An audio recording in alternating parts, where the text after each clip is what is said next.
country DJs knows that I'm an outlaw.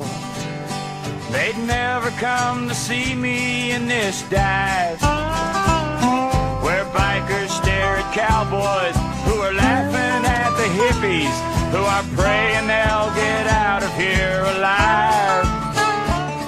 Oh, hey guys, how's it going? Alright, so today I had to work, and I'm getting ready to get off work here in a couple minutes. And I just had a question for at&t with their cell phone service.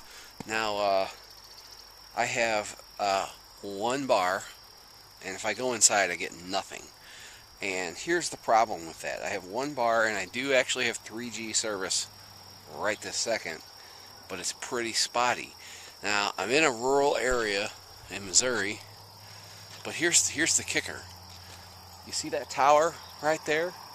Those two gigantic towers that we can see right here? That's the at&t building. And I got no service.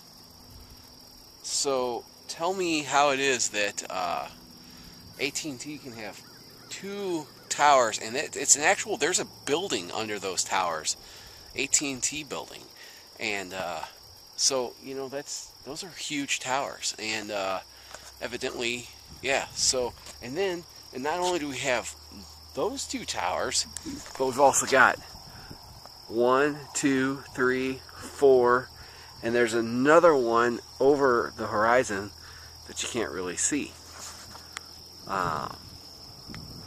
So 4 towers. Yeah, there's the tip of the fifth one right there, behind the last one over there. With 4 towers over there, and 2 towers over there, and I got one bar, one little bar. So yeah, if anybody can explain why that is, I would just love to know. I would love it.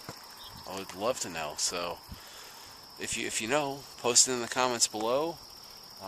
If you're at&t, boy, I'd sure like my phone to work. I don't know. It's not much to ask, right? Alright. Till tomorrow. Life is short. Enjoy the ride.